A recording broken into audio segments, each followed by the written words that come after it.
Welcome to The Critique. Today we're looking at this really expansive raw transcript from the OTW live channel. It's got, panel interactions, personal stuff, analysis, and a pretty deep interview with someone called NPC the Game. Right. A lot going on there. Yeah, maybe too much structure-wise. So let's dive right in. The core issue really is that chaotic, kind of abrupt cycling between feuds and then deep history and then these philosophical bits. It's exhausting for the listener, frankly. It waters down the good stuff. Exactly. Even the really strong segments lose their punch because you're just whiplashing between them. I get that maybe the core fans like that raw, unedited feel, like anything can happen. Sure, there's an energy to that. But yeah, I agree. It definitely limits the appeal, doesn't it? You've got potentially high-impact emotional content, say, about AI psychosis or something. Yeah. And then, boom, you're watching old clips of rivals ranting. And then suddenly you snap back to this very serious personal interview with NPC the Game. It's that lack of, intentional control.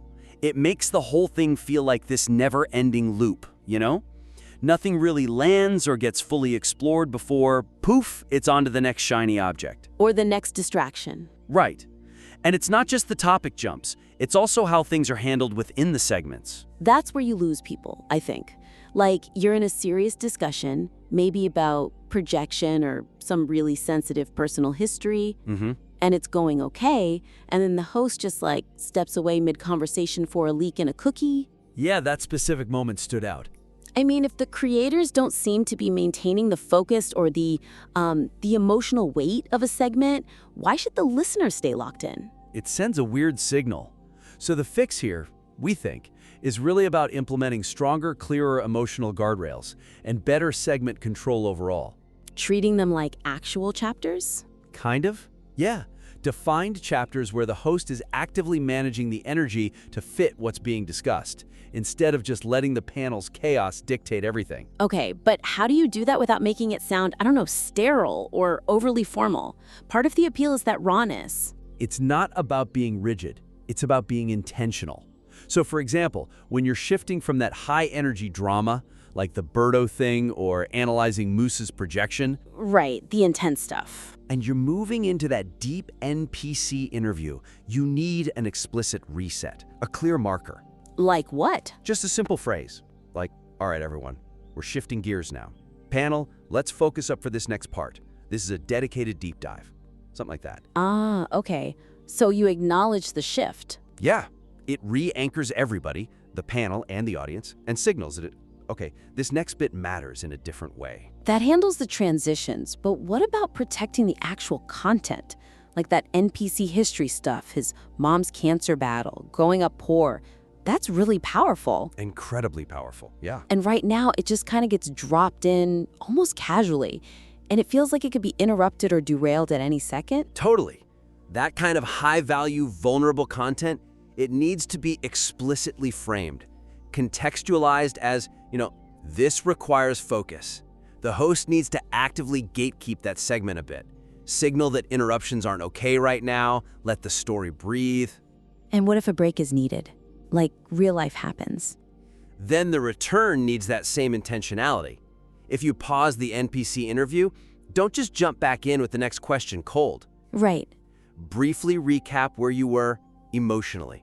Like, okay, we were just talking about NPC's transition to being the man of the house after his mother passed. Just a quick reminder. Reestablish the connection. Show you're tracking it seriously. Exactly. It's about conducting the orchestra, not just letting everyone play whatever they want whenever they want. Mastering that internal flow makes every part feel more valuable. Okay, that makes sense. Better structure, better flow. Which actually leads right into the second big point. It's about reach, about who this is for. That lack of context we mentioned, it ties directly into audience alignment. Right. The content right now relies so heavily on these deep, untethered references to really specific, long-running beefs. Oh, yeah. The panel-verse junkies probably love it. They do, but it massively limits the appeal for anyone else. It puts up a huge wall. It's that insider baseball problem, isn't it? The transcript is just packed with stuff like the snafu snaps 3-year harassment line, or Landy vehicular manslaughter, or the B6 incident. Exactly. If I haven't been following this specific scene for years, I'm completely lost. Like 5 minutes in, I have no idea what's going on or why I should care. That's the weakness right there. It satisfies the insiders, the people who live for every twist and turn of the drama. But for anyone new, it's just exhausting. It feels like walking into a really intense family argument where everyone's using code words you don't understand. You don't feel welcome. And the stakes feel really low if you're an outsider. Like, who is King Stephen? Why does his kingdom matter? What's the deal with TK? You can't expect people to hit pause and go do like 3 years of YouTube research just to understand one comment.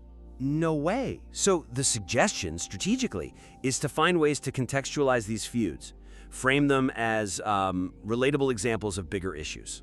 Like psychological case studies or social dynamics? How toxic discourse can get.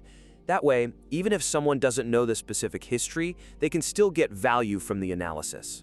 Okay, but how do you do that without like totally sanitizing the drama?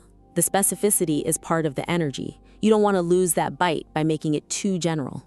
You don't eliminate the specifics, you just frame them using a lens everyone can understand. Take that whole bad Apple Media AI critique bit. Yeah? Instead of just focusing on who called who a scumbag, explicitly use the AI's language, that Group 6 classification of narcissists thing, as the framework for the discussion. Ah, I see. So you shift the focus. Right. It becomes less about the personal insult and more about analyzing the pattern. Is this deflection? Is this gaslighting? Is this, yellow journalism, as the AI might say? So the critique is about the mechanism of the toxicity, not just the person being toxic. And that's potentially useful for anyone dealing with online stuff. Precisely. Or, like with the Snafu Snaps conflict. Before diving into all the super niche details of the timeline, briefly summarize the core issue in universal terms. Start with something like, okay, what we're seeing here is a really interesting example of how parasocial relationships can turn sour. Or, this really highlights the line between free speech and targeted harassment. Give the outsider a hook, a reason to care before you hit them with the deep lore. Exactly. It builds a bridge. And speaking of bridges, that connects to the host's own reflections. When he talks about his own triggers, his growth. Yeah, that's powerful stuff. It really is. But it needs to be leveraged better. He says, I want to be better every fucking day. That's a great goal. But it shouldn't just be him thinking out loud. It needs to be framed as a lesson, something actionable for the audience too. Making that struggle public and analytical, it reinforces the show's potential purpose, showing that even in messy online spaces, self-awareness and accountability are possible. Okay, yeah. That elevates it beyond just drama commentary. Which actually sets up our third point perfectly. This is about the angle, the originality, and specifically that AI metacritique thing. Ah, the AI framework. Yeah, the show has this really unique, potentially powerful asset, this unbiased AI critique. But right now, it feels underused, treated more like a cool novelty than a central tool. It is fascinating, though. The host calls it unbiased, talks about needing a Jarvis. It's like having a Vulcan logic check in this super emotional environment. That's its X factor. But yeah, they mostly seem to pull it out when they're criticizing someone else, right? Like a party trick. That's the core weakness. The AI's objective findings aren't consistently turned inward. They aren't applied to the host's own behavior or the panel's dynamics. Right. There's that disconnect. It's almost immediate sometimes. The AI points out logical fallacies, like ad hominem attacks in a rival's argument. And then, like moments later, the host gets into it with Landy or Moose and falls right into the exact same pattern, using insults instead of logic. Yeah, that really undermines the whole claim to objectivity or wanting to grow, doesn't it? It makes it seem like the logic only matters when it helps their side. Pretty much. So how do you get the host, who's clearly passionate, maybe a bit reactionary, to actually subject himself to that same cold, hard analysis, especially in public? Well, the suggestion is to really lean into it. Fully embrace the AI. Institutionalize it almost. Make it like an objective co-host. Okay. Use its detachment as the show's defining intellectual feature. Proactively apply its standards to the host's own words, the panel's arguments. Prove that commitment to growth isn't just talk. That self-critique, that could be amazing content. Wow. Okay. That's a big ask, though. It takes some serious guts, some real vulnerability, to put your own triggered moments under an algorithmic microscope in front of your audience. It's definitely difficult, but it feels like the necessary evolution for this show. Maybe they could even design a recurring segment around it. Like what? The algorithmic accountability check or something. Yeah, something like that, where the host actually submits clips of his own interactions, especially those moments he admits he got triggered, to the AI. And discusses the feedback? Exactly. Uses the AI's response to drive genuine public self-correction. That directly supports the stated goal, right?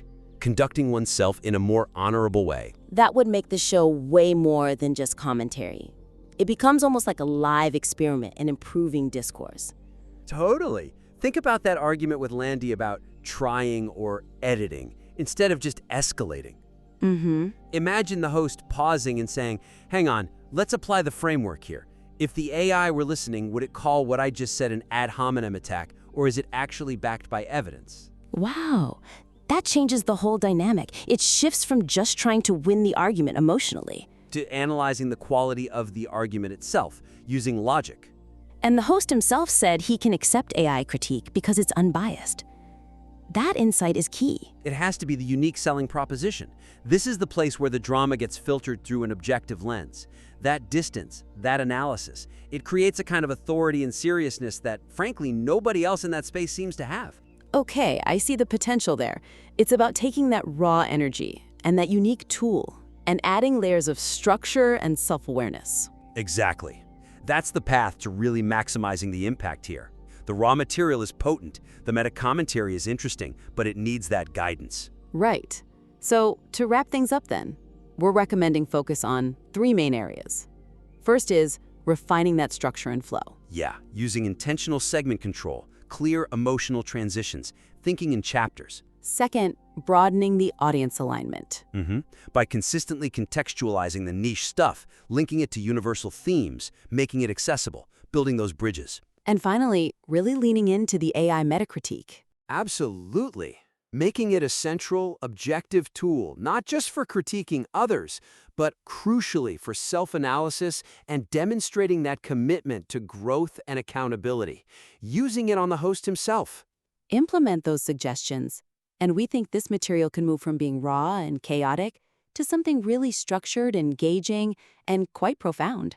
We definitely invite you to make those revisions, work through these points, and then submit your work back to us again. We'd be very interested to see how it evolves.